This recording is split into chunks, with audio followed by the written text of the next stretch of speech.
las empresas, cuando realizan pronósticos de este tipo en entornos tan cambiantes, necesitan darle una explicación a los cambios de su demanda. Y algunos modelos de Machine Learning, no todos, pero una gran mayoría, funcionan como una especie de caja negra, ¿no? Entonces entra información y sale un pronóstico, ¿no?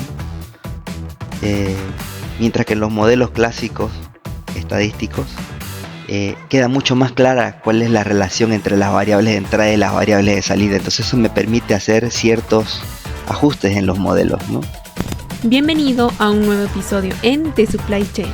En esta sexta temporada te traemos las perspectivas internacionales de la cadena de suministro, donde te presentaremos a los líderes y voces más experimentadas de las más grandes cadenas de suministro globales.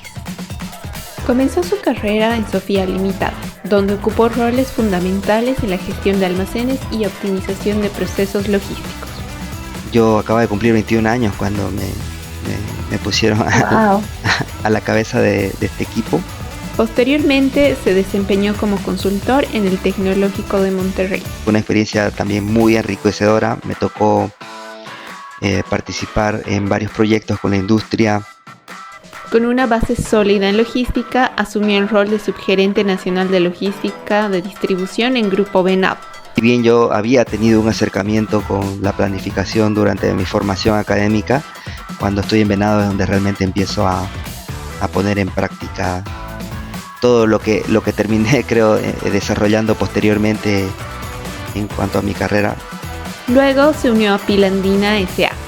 como líder de demanda. Ingreso con la idea de implementar un proceso de S&OP, de planificación de ventas y operaciones. Actualmente se desempeña como Planning Specialist en JTI. Estamos en comunicación constante, mostrándonos cómo hacemos las cosas y viendo cómo podemos mejorar en conjunto. A lo largo de su trayectoria, Walter Valderrama ha demostrado un enfoque orientado a la mejora continua, la planificación estratégica y la optimización de operación. Además, su desarrollo académico lo ha llevado a especializarse en optimización de la cadena de suministros a nivel doctoral. Acompáñanos a descubrir más sobre su trayectoria. ¿Estás preparado? Comencemos. Walter, me gustaría empezar con una pregunta fundamental. ¿Quién es Walter Valderrama? Bueno, Walter Valderrama es un boliviano de 37 años, casado, ingeniero industrial, apasionado por la logística, en particular por la optimización. Soy un apasionado por la optimización y bueno, con una trayectoria que me ha llevado a diferentes lugares muy interesantes. Y bueno, gracias a Dios he tenido la oportunidad de poner en práctica lo aprendido en diferentes empresas, ¿no? Estudiaste ingeniería industrial, pero cuéntanos cómo ha sido esta elección de carrera. Bueno, cuando uno está joven, recién saliendo del colegio, la decisión de qué carrera estudiar es una decisión muy compleja, ¿no? Y yo debo ser honesto, ¿no? Cuando yo estaba saliendo del colegio, no tenía una claridad de cuál era la carrera que quería tomar, ¿no? Y si no recuerdo mal, me incliné por la ingeniería industrial primero porque era una carrera que tenía una versatilidad bastante amplia, obviamente porque estaba también muy relacionada a temas numéricos, que eran los que yo consideraba mi fuerte en ese momento. Y bueno, lo que sucedió fue que ingresé a la carrera y me fui enamorando de la carrera mientras iba estudiando, ¿no? Ya en el transcurso de la carrera fui descubriendo el verdadero potencial de la ingeniería industrial, ¿no? Relacionado a la mejora de procesos, al análisis, ¿no? A la posibilidad de liderar proyectos de diversas índoles, de diversas índoles dentro de la compañía, ¿no? Realmente yo conozco profesionales ingenieros industriales que están trabajando en prácticamente todas las áreas de una compañía en Bolivia, ¿no? Creo que lo único que le falta al ingeniero industrial es recetar medicamentos, ¿no? ¿Cómo es que has elegido especializarte en logística? Bueno, también mi primer acercamiento a la logística fue durante la carrera. Si bien en esa época los pensums no tenían un contenido específico de logística, no tenían materias estrictamente dedicadas a la logística, sí se podía entender por los contenidos de algunas materias que sí contenían temas de logística, ¿no? Que había un campo laboral que podría ser explorable y sí me había quedado la curiosidad de explorar esos rumbos, ¿no? Sin embargo, mis primeras experiencias laborales no estuvieron en la logística y en la cadena de suministro, sino en la gestión de la calidad, ¿no? En el área de organización y métodos. Y la verdad es que ese fue el camino con el cual inicié mi carrera laboral y no me arrepiento, siento que fue una de las mejores decisiones de mi vida, ¿no? Porque trabajar en esa área de calidad me permitió conocer el funcionamiento, los procesos de diversas áreas, hacer análisis, mejoras de procesos, ¿no? Entonces siento que fue una excelente escuela para luego finalmente especializarme casualmente en lo que a mí me llamaba la atención, ¿no? Que ha sido la gestión de la cadena de suministros, ¿no? Mi primera experiencia laboral fue en Sofía y durante 6 meses estuve trabajando en esa área de calidad. Tuve la oportunidad de implementar eh, y certificarla, bueno, no yo, sino un equipo, evidentemente, ¿no? Participar de esa implementación de la ISO 9001, que ya la tenían y la estaban recertificando en ese momento, hablo del 2007, y la primera certificación de la ISO 22000, que en su momento fue un hito bastante importante, fue una de las primeras compañías bolivianas que certificaron la ISO 22000, ¿no? Relacionada a la inocuidad alimentaria, ¿no? Después de 6 meses di el salto al área logística en el equipo de almacenes, de los almacenes que manejaban todos los insumos y materiales generales de no solo de Sofía, sino de las otras empresas del grupo Anglaril también, ¿no? Y dentro de tu experiencia en Sofía, ¿cuáles crees que han sido los mayores retos que has tenido? Bueno, esa primera etapa, como mencioné, fue muy productiva. Aprendí mucho, aprendí mucho de todo. Y después de 6 meses me llegó la oportunidad de hacerme cargo de un área con un equipo de gente bastante numeroso. Si no recuerdo mal, eran cerca de 40 personas a nivel nacional en diferentes almacenes que tuve que administrar. Y yo estaba muy joven cuando se dio esa oportunidad. Yo acababa de cumplir 21 años cuando me pusieron Wow. a la cabeza de este equipo. Y bueno, el primero de los retos es siempre administrar gente, ¿no? Administrar equipos de trabajo, ¿no? Evidentemente yo era inexperimentado en esa área. Recibí recibí muchos consejos buenos, también recibí muchos consejos malos, ¿no? Eh, pero bueno, al momento de poner en práctica siempre eh, hay consideraciones que tener, ¿no? Siempre está el tema del buen trato y del respeto, que son cosas indudablemente innegociables para mí. Eh, y afortunadamente logramos conformar un equipo muy, muy bonito y lograr muy buenos resultados, ¿no? Eh, Se desarrollaron varios proyectos, ¿no? Entre ampliaciones de almacenes, apertura de nuevos almacenes, implementación de software. Me tocó participar de la implementación del ERP eh, en Sofía en esa época.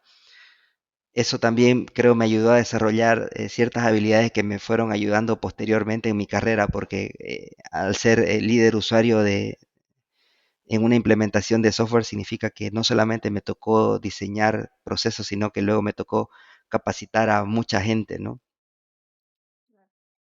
Entonces, bueno, son habilidades que se van, creo, desarrollando con el tiempo. Seguramente cuando yo estaba en ese momento iniciando mi carrera no me hubiera imaginado que posteriormente me pudiera llegar un gusto por la docencia, por ejemplo, ¿no?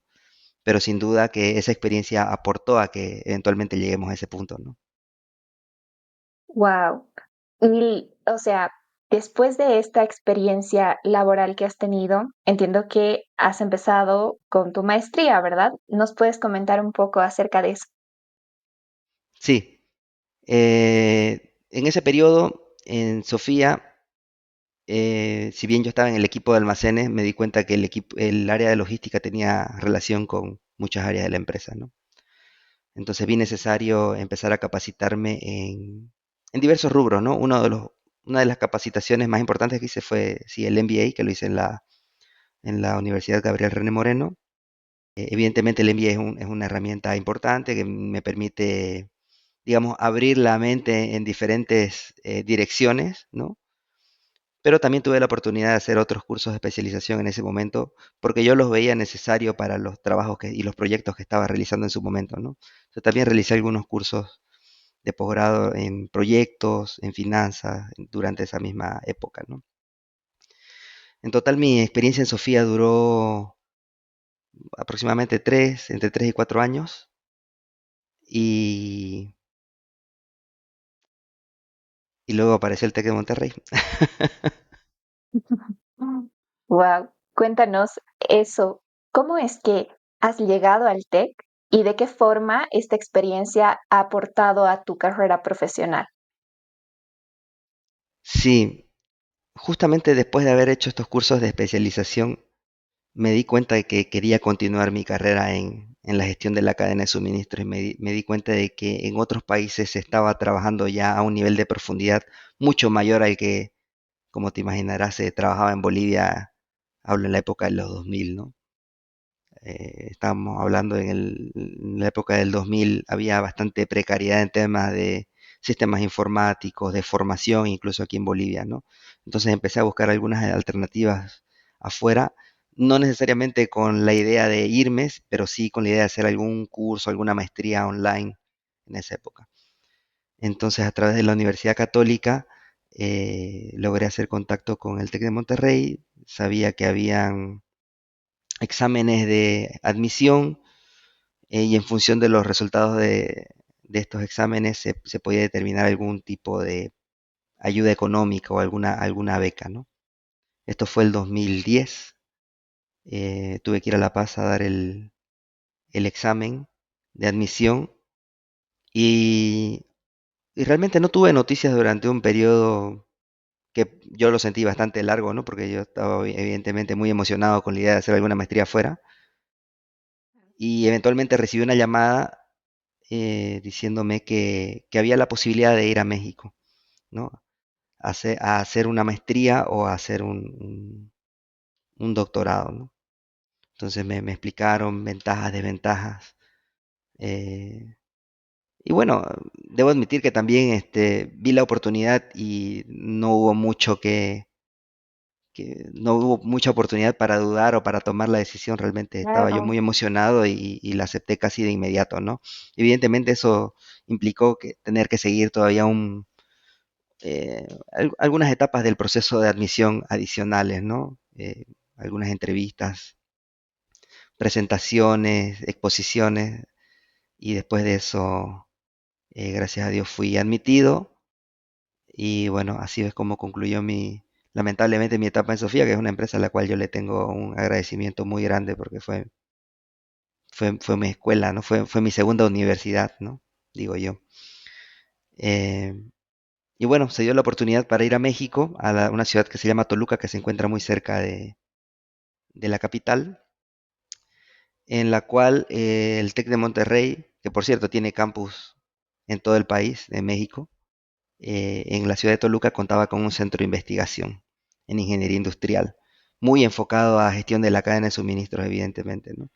Entonces, en este centro de investigación se desarrollaban proyectos de consultoría para la industria, ¿no? Me parece que es también un ámbito eh, que las universidades bolivianas podrían empezar a emular, ¿no? Me parece que material, gente muy buena tienen las universidades, ¿no?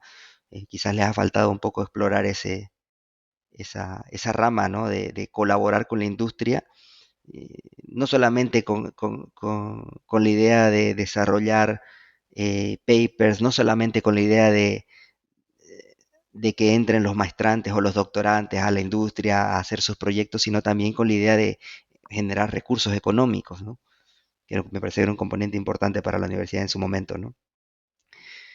Y bueno, mi estancia en México fue durante 5 años y en esos 5 años estuve también de manera paralela haciendo mis estudios de doctorado, mi investigación propia y trabajando en el centro de investigación del TEC de Monterrey. Fue una experiencia también muy enriquecedora. Me tocó participar en varios proyectos con la industria, empresas muy importantes, también en diferentes rubros y resolviéndoles diferentes problemas, ¿no? En algunos casos temas relacionados a la planificación de la producción, en otros casos relacionados a la distribución. O sea, realmente fue eh, una apertura de ideas impresionante para mí, ¿no?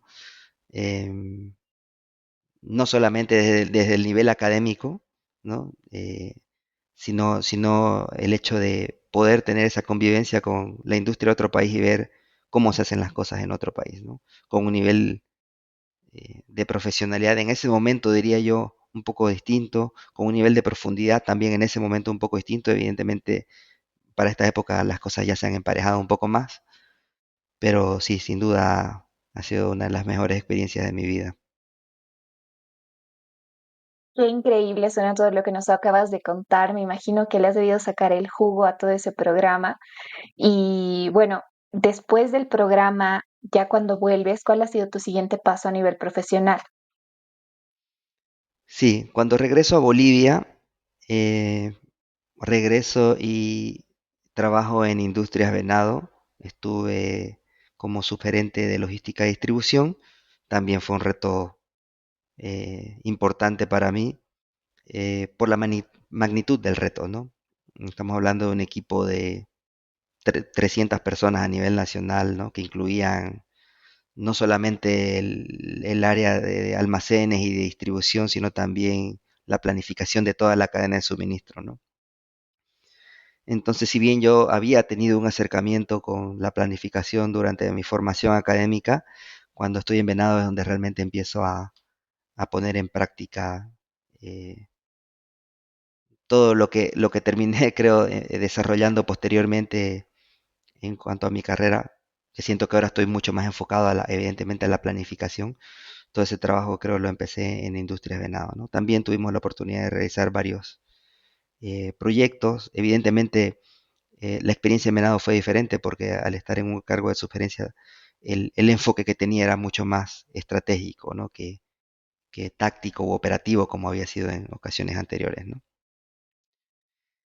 Posterior a mi experiencia en Industrias Venado, trabajo en PIL. En PIL estuve 4 años como líder de demanda. Como líder de demanda en PIL me tocó ingresar en una etapa crítica, llena de cambios. Me tocó ingresar una semana antes de que se inicie la pandemia, No. ¿no? De que se inicie la cuarentena del COVID, ¿no? Entonces ingreso con la idea de implementar un proceso de Sanopi, de planificación de ventas y operaciones, ¿no? De coordinarlo, monitorearlo y llevarlo adelante, ¿no?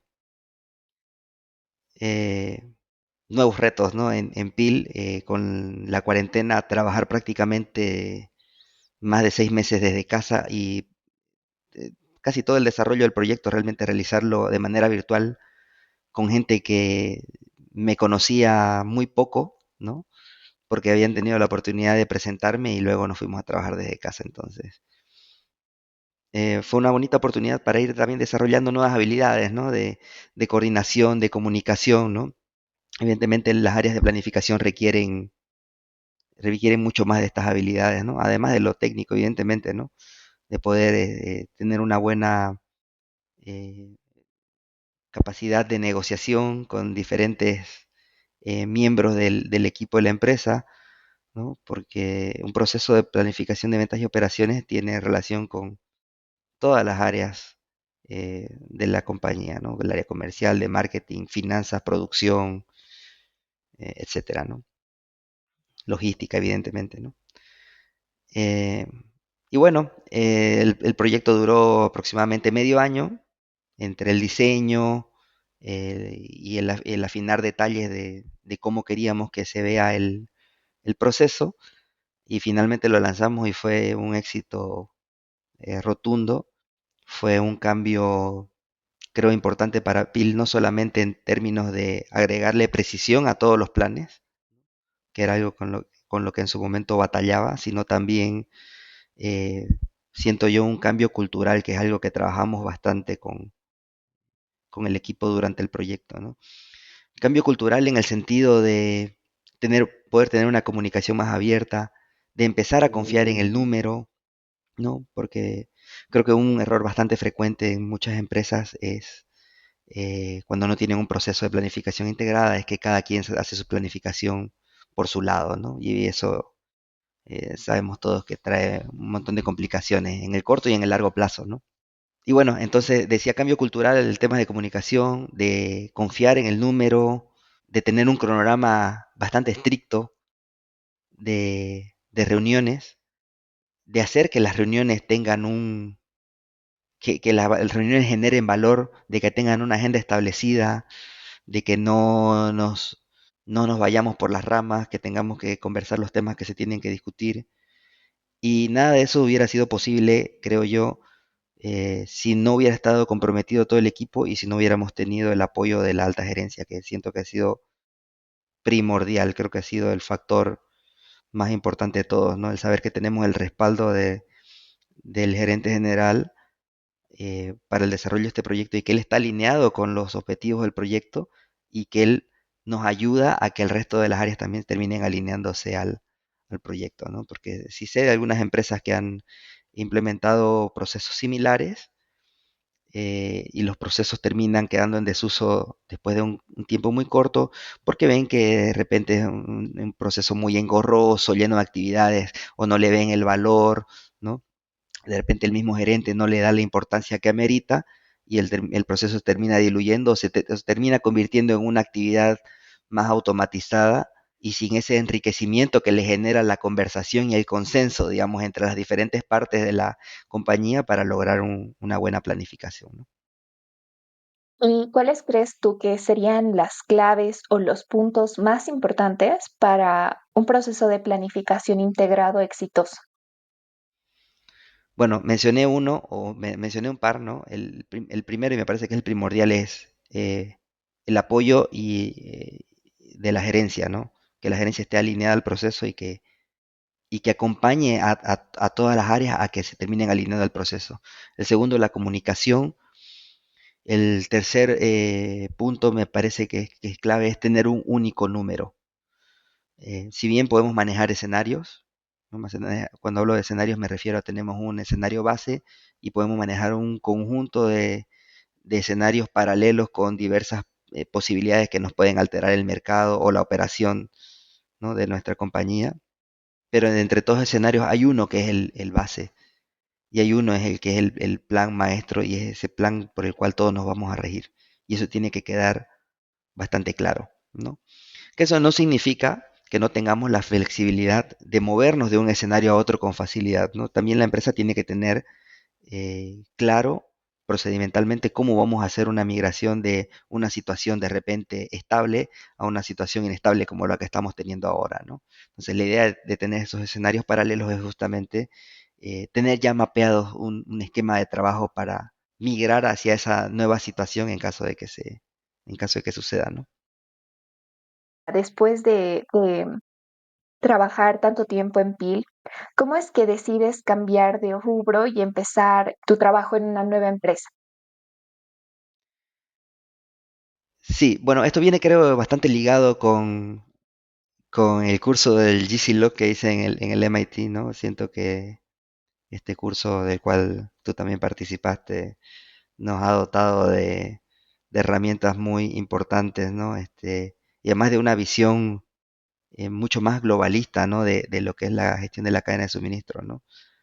Globalista en el sentido de poder identificar tendencias globales, pero también la posibilidad de adaptar, ¿no? esas tendencias globales a lo que necesitan las empresas en Bolivia, ¿no?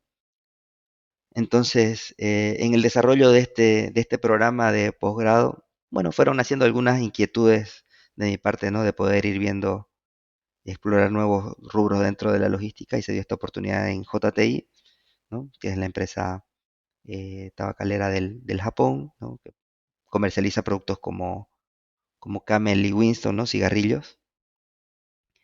Y estoy como especialista de planificación desde principios de este año, ¿no?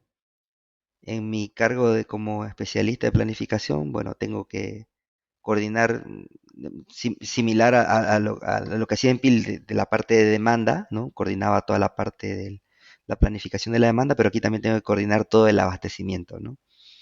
Entonces, JT es una empresa muy, muy grande y tiene plantas en diferentes lugares del mundo, y evidentemente Bolivia se abastece de muchos lugares. Y entonces el proceso de CIOP tiene otros tintes, ¿no? Tiene tintes diferentes a las empresas donde había tenido la oportunidad de trabajar anteriormente, ¿no?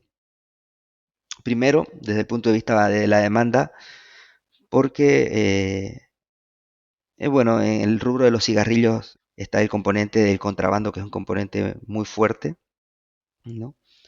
Y luego desde el punto de suministro, tener que coordinar toda la logística del abastecimiento desde las fábricas hasta Bolivia, ¿no? Con la idea de que el producto esté disponible en las cantidades precisas y siempre, ¿no? Con el riesgo, ¿no? De tener los cuidados necesarios para evitar vencimientos, quiebres de stock, ¿no? Entonces, no deja de tener sus complejidades, evidentemente, ¿no? Cada rubro tiene sus particularidades, ¿no? En el caso de Sofía, por ahí lo más complejo era la planificación de todo lo que venía antes del matadero, que era todo el engorde del pollo, ¿no? Que está sujeto a bastante variabilidad, ¿no? En el caso de PIL, un factor de variabilidad o incertidumbre en el proceso era de repente el acopio de la leche y bueno, en el caso de la empresa donde trabajo actualmente, la fuente de incertidumbre está dada en este momento por la situación del país, evidentemente, ¿no? Que nos está moviendo el mercado por completo, ¿no? Y bueno, en paralelo, nos has contado acerca de tu experiencia profesional en todas estas empresas, pero en paralelo, tú también das clases, ¿verdad? Eres docente en la universidad. Cuéntanos cómo ha sido tu experiencia como docente y qué es lo que más te apasiona de esto. La docencia la vengo practicando desde el 2017 aproximadamente. Inicié en posgrado y luego por temporadas he dado el salto a también dar algunas clases en pregrado en diferentes universidades aquí en Bolivia, ¿no? Y, principalmente en la Universidad Católica, ¿no? Que es la universidad donde yo me formé, pero también he tenido la oportunidad de colaborar en algunas otras universidades, ¿no? Siempre en temas relacionados a la logística y a la cadena de suministro. Eh, Creo que es similar a varias decisiones que tomé en el pasado. La docencia es una cosa que llegó, si bien me llamaba la atención, llegó y también me terminé enamorando de la docencia conforme se fueron dando las cosas, ¿no? Sí, siempre tuve una inclinación, evidentemente, a compartir, ¿no? A compartir información con la gente, ¿no? Había tenido ya las experiencias de capacitar gente bastante en Sofía antes de irme a México. En México también, de manera paralela a, a los cursos que yo estaba eh, recibiendo y eh, a las consultorías que realizábamos en la universidad, también tuve la oportunidad a manera de práctica, de dar algunas clases, ¿no? Entonces algunos docentes por ahí me decían, ¿no? Tengo este tema que creo que se te da muy bien, no querés darle esta clase, entonces empecé a hacer la prueba de esa forma y me terminó gustando, ¿no? Evidentemente es algo que se va, la facilidad de dar clases es algo que se va ganando con el tiempo, con la práctica, ¿no? Entonces, eh, bueno, es una actividad que me gusta mucho, eh, y en la cual también tengo la oportunidad de aprender mucho. Siento que es el beneficio principal que le saco a la docencia, ¿no? Compartir eh, experiencias con otras colegas del rubro, ¿no? Sobre todo en posgrado, cuando hablamos de clases de posgrado, toca compartir con colegas, ¿no? Entonces empezamos a compartir ideas, ¿no? Algunas experiencias sobre cómo se solucionaron algunos problemas en sus respectivas empresas. Y bueno, para mí es muy enriquecedor, termino aprendiendo muchísimo de las clases, ¿no? Y luego, bueno, y luego también en pregrado, sí, evidentemente me gusta compartir lo que sé. Siento siento que tengo algo que aportarle a las siguientes generaciones. Yo la verdad es que siento que he tenido docentes excelentes en la universidad y me siento, y siempre me he sentido muy agradecido por ellos, no solamente por lo que me compartieron, sino también por los consejos que me han dado a lo largo de mi carrera, ¿sí? Creo que en muchas ocasiones cuando he necesitado algún consejo, o incluso cuando me tocó irme a México y necesitaba por ahí una mano para aclarar algunos temas, siempre mis docentes estuvieron abiertos a darme esa mano y es algo que yo les reconozco de todo corazón y de cierta forma creo que es algo que yo también quisiera hacer con mis alumnos, ¿no? Quisiera que me reconozcan como alguien que no solamente que les imparte clases, sino también como alguien que cuando tengan alguna inquietud va a tener las puertas abiertas para conversar, ¿no? Claro, creo que eso es lo importante cuando uno aprende algo, es como que el ciclo termina cuando tú compartes el conocimiento que has adquirido. Y lo que decías, no solamente a nivel profesional, a nivel de impartir materias y demás, sino también a nivel personal, en el sentido de que tal vez puedas guiar a alguien que no sabe muy bien qué hacer desde tu experiencia y de repente le puedes dar más luces de qué es lo que realmente puede ser más beneficioso para su vida profesional, digamos. Entonces, totalmente de acuerdo con eso y me parece que la docencia realmente es una linda vocación. Realmente tienes que tener vocación para ser docente porque básicamente está en tus manos que a los alumnos o a los estudiantes les guste la carrera, la materia, tengan una perspectiva correcta y puedes hacer también que sea lo contrario. Entonces, me parece que es una vocación totalmente importante en, en, en nuestro medio. Y volviendo un poco a la parte de tu experiencia dentro de estas empresas. Tú hace un momento nos comentabas y nos decías que cuando tú habías iniciado, habían como que cosas que no estaban tan avanzadas a nivel logístico acá en Bolivia. Entonces, mi pregunta es, ¿cómo es que tú has visto evolucionar el sector logístico en Bolivia y cuáles son los cambios más grandes que has visto dar en el transcurso de estos años? Cuando yo inicié mi carrera, y no hablo solamente en términos de gestión de la cadena de suministro, creo que hablo en general, estábamos en una etapa en la que las empresas medianas y grandes de Bolivia se estaban profesionalizando. No significa que antes no hubieran tenido profesionales en sus equipos, sino que las formas de trabajo, los procesos se estaban empezando a alinear a los estándares internacionales, ¿no? Un primer gran paso por ahí fue que las empresas empiecen a alinearse a la normativa ISO, la 9001, que les permite organizar un poco sus procesos. Ese me parece un primer paso muy interesante, ¿no? Que se marketeó mucho en su momento, ¿no? Pero siento que el segundo paso fue y esto me parece que fue traído por varias empresas multinacionales en su momento, ¿no? Que fue la manera en la que nos organizamos como empresa. No solamente en términos de cómo se mueve la información, que eso viene evidentemente de la mano con los sistemas informáticos, sino también culturalmente, ¿no? Empezar a traer a Bolivia empresas con una cultura donde el respeto es primordial, la comunicación, ¿no? Eh, Me parece que eso es importantísimo y que ha permitido también que profesionales bolivianos, que hay talentosísimos muchos, eventualmente también puedan salir y adaptarse sin muchos problemas a entornos afuera del país, ¿no? Y bueno, otros cambios importantes, algunos de los que ya mencioné, tema de sistemas informáticos, evidentemente antes invertir en un sistema informático fuera de un ERP, digamos que sería el sistema básico donde se registran todas las transacciones, eh, era poco común, ¿no? Sí, hablo de sistemas especializados, ¿no? Era poco común verlos en las empresas, ¿no? Y sin duda en la gestión de la cadena de suministro existe una serie de sistemas especializados que en estos últimos años, yo diría estos últimos 10, 12 años, han traído resultados positivos a varias empresas, ¿no? Pasando por sistemas de gestión de almacenes, sistemas de gestión de transporte, ¿no? Evidentemente la aparición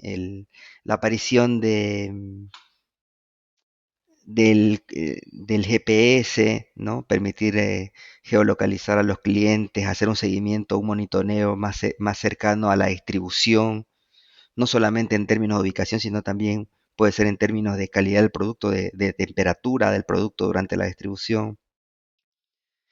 En planificación, por supuesto, también hemos dado saltos muy grandes, ¿no?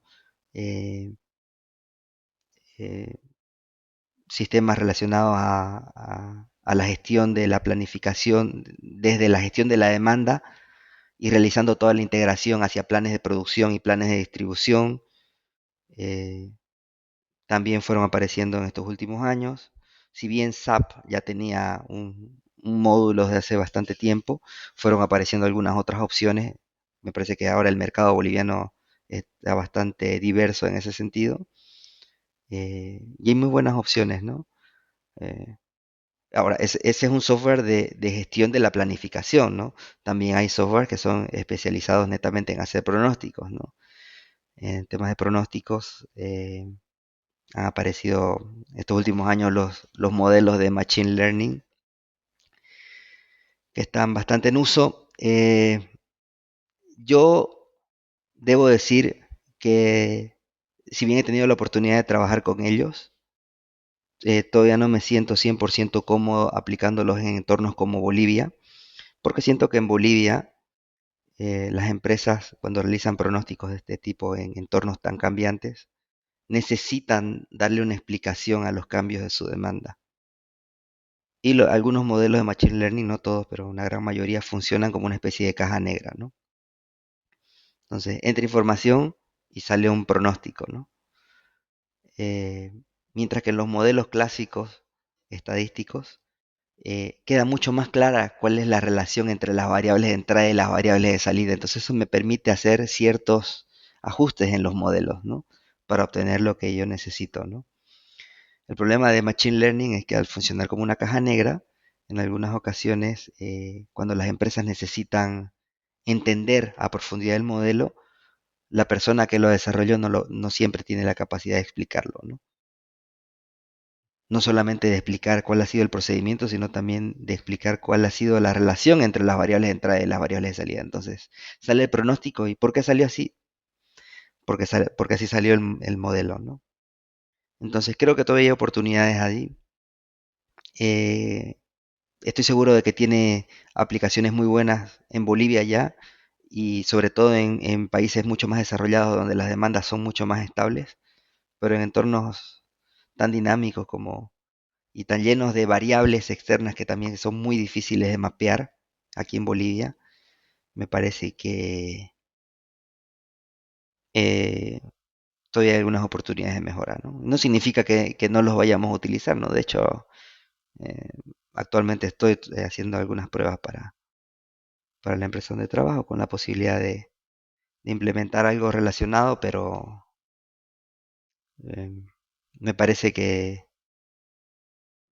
me parece que para nuestro mercado eh, a lo mejor nos conviene ir trabajando en alguna especie de combinación, ¿no? Que también me parece una aproximación bastante buena al tema de pronósticos, ¿no? Empezar a hacer alguna especie de promedio ponderado entre diferentes tipos de pronóstico, por ejemplo, me parece un tema muy interesante que también he estado investigando estos últimos años y creo que tiene mucho potencial. Claro, es que totalmente, nosotros somos un país lleno de particularidades, entonces temas, bueno, realmente lo que está pasando ahora, ¿no? El tema de los bloqueos y demás, son cosas que tú no puedes llegar a mapear al 100%. Entonces sí me parece una excelente idea el hecho de que puedas ir combinando información. Hace un momento igual tú nos comentabas que habías participado del programa Gisilo. Me gustaría que nos cuentes un poco de tu experiencia y al mismo tiempo que nos cuentes qué aprendizajes has tenido y cómo es que esto te ha ayudado en tu carrera profesional. El GC-Log ha sido, y creo que vas a coincidir conmigo, eh, una experiencia inolvidable, ¿no? El GC-Log es un programa del MIT, ¿no? Del Instituto Tecnológico de Massachusetts. Yo tuve la oportunidad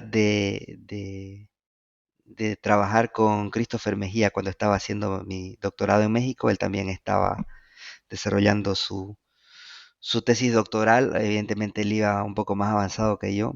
Había, creo, iniciado un par de años antes. Entonces él me invita a postularme. Él ve que yo por ahí ya no estaba tan enfocado en el mundo de la investigación y que estaba un poco más enfocado en el mundo de lo que le llaman los practitioners, ¿no? Y me dice, oye, mira, este programa me parece que va muy bien con tu perfil, te invito a que te postules, ¿no? Y bueno, gracias a Dios se da la aceptación y bueno, el programa cuenta con dos estancias en Boston, ¿no? Una en julio, en verano, y otra en enero, en invierno. En la primera etapa tuvimos la oportunidad de recibir clases de una serie de profesionales de élite, ¿no? En sus rubros, ¿no? Cada uno especialista realmente en el tema que nos impartieron, ¿no? Pasando realmente por una gama bastante amplia, ¿no? De temas relacionados a la gestión de la cadena de suministro. Y en la segunda etapa, que fue en enero, tuvimos evidentemente la oportunidad de compartir con gente de otros programas, ¿no? De maestrías de universidades que están relacionadas con el MIT.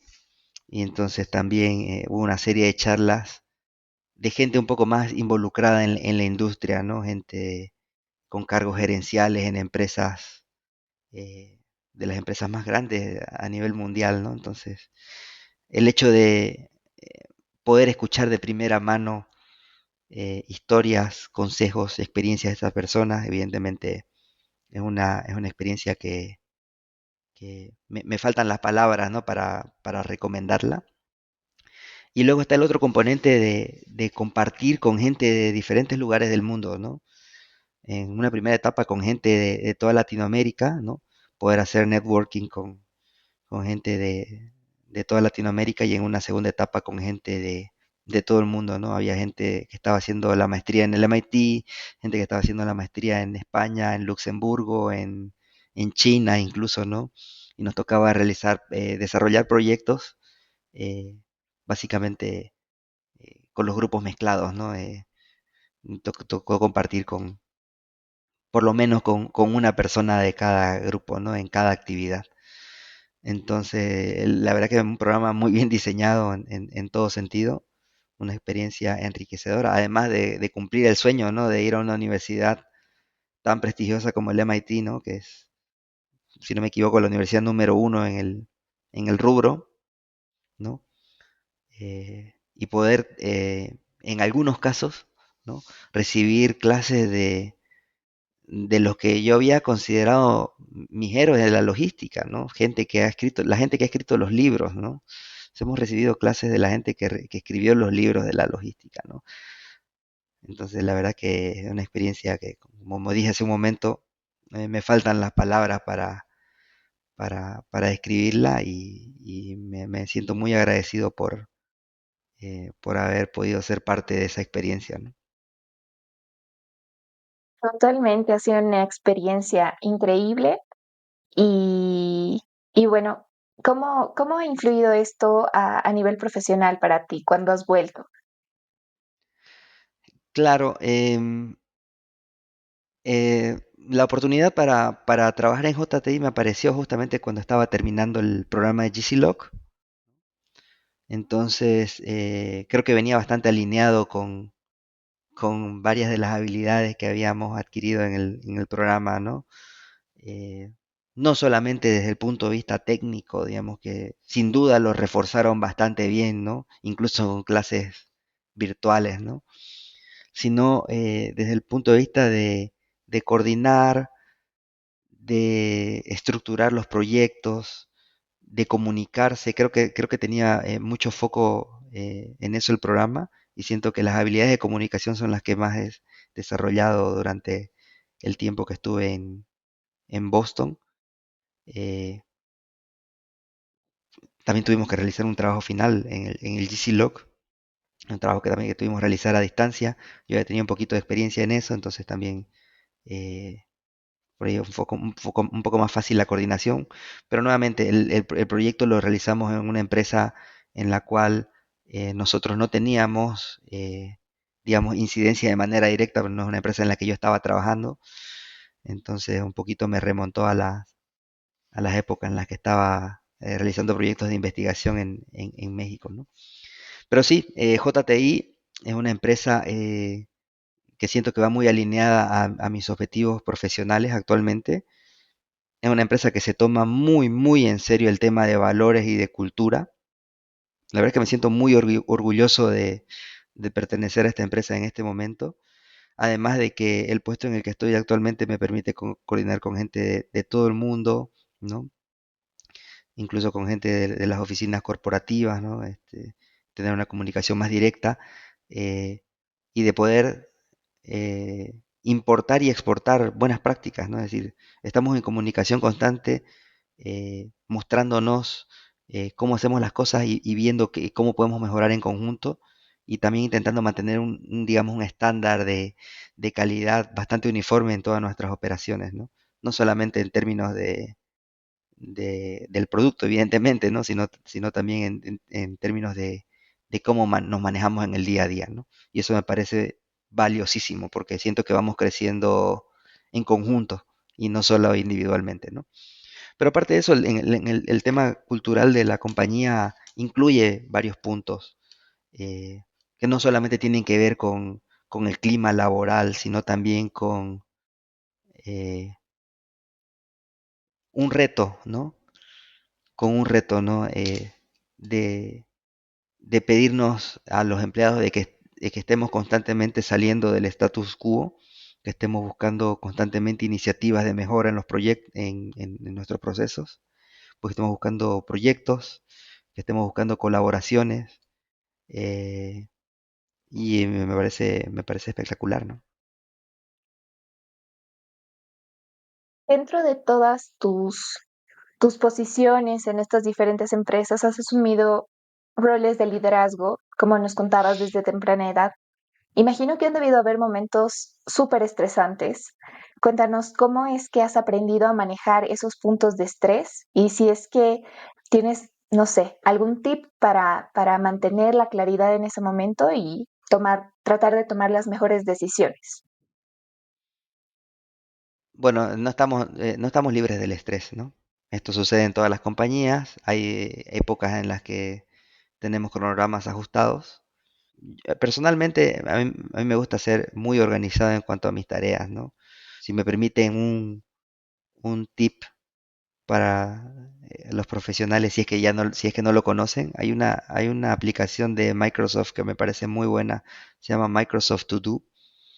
Me parece muy interesante porque esa aplicación me mapea el listado de todas las actividades, no solamente las que me hayan asignado en diversos grupos, ¿no? De Teams, por ejemplo, de Microsoft Teams, me pueden ir asignando tareas ahí, todas se consolidan en esa aplicación Microsoft To Do. Correos que yo haya marcado para responder después también se van agregando al listado y tareas que yo también vaya colocando manualmente. Entonces, cuando estoy muy estresado y tengo mucho trabajo que hacer, sí me gusta ser muy ordenado en mis tareas. También es una manera de desestresarme, ¿no? Ir viendo cómo las tareas van desapareciendo de mi listado de pendientes, ¿no? Sí, sí, sí. Y bueno, a lo largo de tu carrera, imagino que también has aprendido un montón, pero me gustaría específicamente que nos compartas alguna lección que hayas aprendido en específico y, no sé, tal vez dentro de algún momento de estrés o alguna situación no tan cómoda, digamos, cómo has llegado a manejar esta situación y qué has aprendido de esto. Yo me siento una persona muy afortunada de que en la corta carrera que he tenido, o por ahí muy larga, siento que he tenido muy buenos jefes, muy buenos líderes. Y, y creo que la mayoría de las buenas prácticas que vengo desarrollando a la fecha son cosas que he ido aprendiendo de los que yo he considerado buenos jefes, ¿no? Eh, Y hay varios puntos, ¿no? que pudiera mencionar, ¿no? Una de ellas, voy a mencionar uno que sí es mío primero. Lo que yo creo firmemente es que a pesar de tener una formación desde el punto de vista técnico muy sólida, eh, yo siento que el criterio le gana al número, ¿no? ¿No? O sea, un buen criterio le puede ganar a un buen número en cualquier momento. Entonces, un buen número tiene que estar apoyado por un conjunto de criterios que tengan claridad sobre la situación, ¿no? Para poder hacer una buena interpretación y poder hacer una buena toma de decisiones, ¿no? Eh, ese es uno. Eh, pero después tengo varias frases que yo utilizo en el día a día, ¿no? Una que la aprendí muy recientemente en la empresa donde trabajo actualmente, el gerente dice, vamos a caminar, correr y volar, ¿no? Por ejemplo, y me parece una analogía buenísima, por ejemplo, ¿no? ¿No? De que todos los procesos que vayamos a implementar, no pretendamos ir a 100 desde el día uno, ¿no? Aprendamos primero a caminar y luego vamos agarrando velocidad y luego volamos, ¿no? Y me parece excelente, ¿no? Otra frase que utilizo bastante cuando estoy en una situación crítica en cuanto a toma de decisiones en particular, es una frase que está en inglés. Dice, when in doubt, zoom out. Que supongo que la traducción sería algo así, cuando tengas dudas, em, haz zoom hacia afuera, es decir, aléjate un poco, ¿no? Y me parece una excelente forma de afrontar los temas cuando a veces nos enfocamos en mirar solamente lo más reciente, ¿no? Y podemos tender a sobrereaccionar a lo más reciente, ¿no? Sin ver de repente cuál es la tendencia en el largo plazo de las cosas, ¿no? Entonces, creo que es un excelente consejo. A veces no es necesario para tomar una decisión, sobre todo si es una decisión a largo plazo, no enfocarnos en los detalles del momento, ¿no? Sino también, a ver, dar un paso atrás y mirar la figura desde arriba, ¿no? Bueno, esas son tres que me acuerdo por el momento, ¿no? Tengo una serie de frases que utilizo yo en el día a día porque me parecen muy, muy útiles y creo que resumen muy bien eh, esos son como proverbios corporativos, llamémosle, ¿no? Claro, y totalmente necesarias para afrontar los retos del día al día. Sí. Em, Aprovechando esto, teniendo tantos aprendizajes, si es que tú pudieras volver al pasado y encontrarte con una versión más joven de ti, ¿qué consejo le darías? Bueno, la verdad es que yo en mis inicios profesionales le di mucho foco a la parte técnica y siento que todo el tema de las habilidades blandas lo fui desarrollando con la práctica, ¿no? Creo que si hubiera tenido la oportunidad, si tuviera yo la oportunidad ahora de hablar con Walter recién graduado de la universidad, le sugeriría que busque capacitación, que busque ayuda y que busque mentoría en ese ámbito, ¿no? Creo que hubiera acelerado bastante el camino, ¿no? Hubiera sido de bastante ayuda, ¿no? Sin duda las habilidades blandas, ¿no? La comunicación, la capacidad de organización, el liderazgo son habilidades imprescindibles, ¿no? No solamente para gente que tiene posiciones de decisión, ¿no? Sino para todos, ¿no? ¿Qué consejo le darías a alguien que recién está empezando su camino en logística? Voy a utilizar una frase que escuché hace muy poco, se la voy a robar a alguien y me parece muy buena. Esta persona me dijo, logística son relaciones y me parece muy apropiado, ¿no? Eh, en este rubro de la cadena de suministros toca coordinar con diferentes actores y hay que entender que cada uno de esos actores puede tener prioridades diferentes a la mía, ¿no? Y que está en mis manos eh, generar esas relaciones que no necesariamente tienen que ver con llevarnos bien, que evidentemente no está de más, sino con poder tener esa empatía, entender cuáles son las prioridades de la otra persona para que en una situación de negociación ambos podamos tener un beneficio, ¿no? Ambos podamos ganar como resultado de esa negociación, ¿no? Entonces, esa me parece que es una habilidad importantísima para cualquier profesional de la logística, ¿no? Me gustaría que pasáramos ya a las preguntas de formato. Entonces, si perdieras la memoria y pudieras conservar solo un recuerdo, ¿cuál recuerdo sería? Bueno, voy a hacer trampa en esta pregunta y no voy a mencionar un solo recuerdo, voy a mencionar un par, ¿sí? Porque creo que no podemos aislar la vida personal de la vida profesional, ambas son importantes. Eh, Creo que en el ámbito personal, para mí, mi matrimonio ha sido un hito importantísimo en mi vida, además de otros hitos, evidentemente, ¿no? Relacionados por allá, nacimientos de familiares que han sido momentos muy felices para mí, ¿no? Eh, sí, siempre los recuerdos más felices de mi vida siempre han sido relacionados a la familia, ¿no? Académicamente, seguramente mi momento más bonito ha sido graduarme del GC Log, del MIT. eh, También porque tuve la oportunidad de estar acompañado por mi esposa y por algunos familiares. Eh, y profesionalmente, eh, bueno, creo que hay muchos proyectos que me han marcado. No quisiera decir que hay algún proyecto que sea más importante que otro, pero quizás el que más satisfacción me dio fue el de haber implementado el proceso de Sanofi en PIL, ¿no? Porque no fue solamente una labor de 6 meses de implementarlo, sino también fue una labor de ir mejorándolo con el tiempo, de administrarlo, ¿no? Entonces, digamos, haciendo la analogía eh, fue como concebirlo y luego criarlo, ¿no? Al niño, ¿no? Entonces, fue un proyecto que me acompañó prácticamente durante los 4 años que estuve en PIL y en el momento en el que lamentablemente tuve que dejar PIL, evidentemente lo que más me dolió fue dejar a mi bebé, ¿no? Porque habíamos logrado resultados excelentes, comparados con otras empresas del rubro, me parece que teníamos indicadores muy, muy buenos.